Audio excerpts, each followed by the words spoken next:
বন্ধুরা দেখুন, রাত্রিবেলা গরম ভাত করেছি। ও দেখাতে হয় না, আমি বলছি এমনি ওপর থেকে দেখিয়ে দেবো। ঠিক আছে বন্ধুরা, সরি। এই দেখুন, গরম ভাত বানিয়েছি রাত্রে,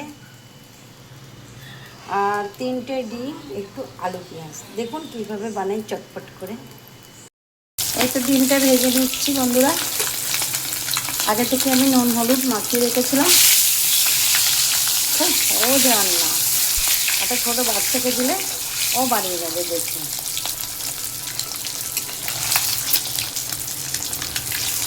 কিন্তু গরম ভাতের সাথে খেতে অনেক ভালো লাগে খেতে।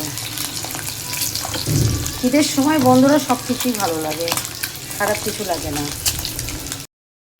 দেখুন বন্ধুরা, ডিমটা ভাজা হয়ে গেছে। কড়াইতে অনেকটা তেলও আছে। একটা তেজপাতা আমি ছিঁড়ে দিয়ে দিলাম।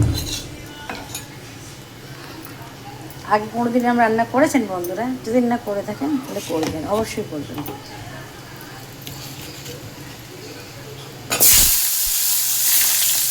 এটা আলু আর কুচনো পেঁয়াজ। যখন শীতে আর থাকা যায় না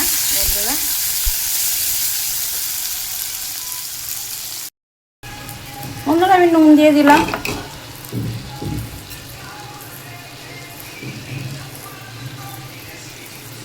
খুব সামান্য একটু হলুদ গুঁড়োও দিয়ে দিলাম।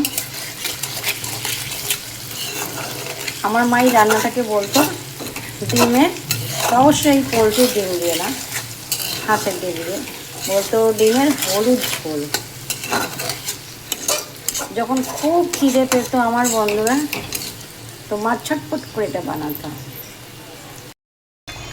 বন্ধুরা দেখুন, আমি এখানে একটু কাঁচা লঙ্কা নিয়ে নিয়েছি, আর আশা করি দেখতেই পাচ্ছেন এগুলো গোটা গোটা আছে। আমি চিড়ে ফিরে দিইনি, যদি কারোর লাগে ভেঙে ভুঙে খেয়ে নেবে। তাহলে দেখছেন তো, এই তরকারিটা কিন্তু বাচ্চারাও খেতে পারবে, কোনো সমস্যা নেই। তো বন্ধুরা দেখুন, জলটা অনেক শুকিয়ে এসছে। এবারে আমি এই ভাজা ডিমটা দিয়ে দিলাম। আপনারা ভাবছেন কী করছে, শুকনো শুকনো, তাই না? না বন্ধুরা, এমন কিছু করব না, যাতে ঘরে সবাই খেতে পারে ভালোভাবে। আর এটা অনেক টেস্ট হয়। জানি না আগে বানিয়েছেন কি না, আমার জানা নেই। অবশ্যই বানাবেন, একদম বানাবেন, এটা খুব সুন্দর খেতে হয়। এবার আমি জল দিয়ে দিলাম।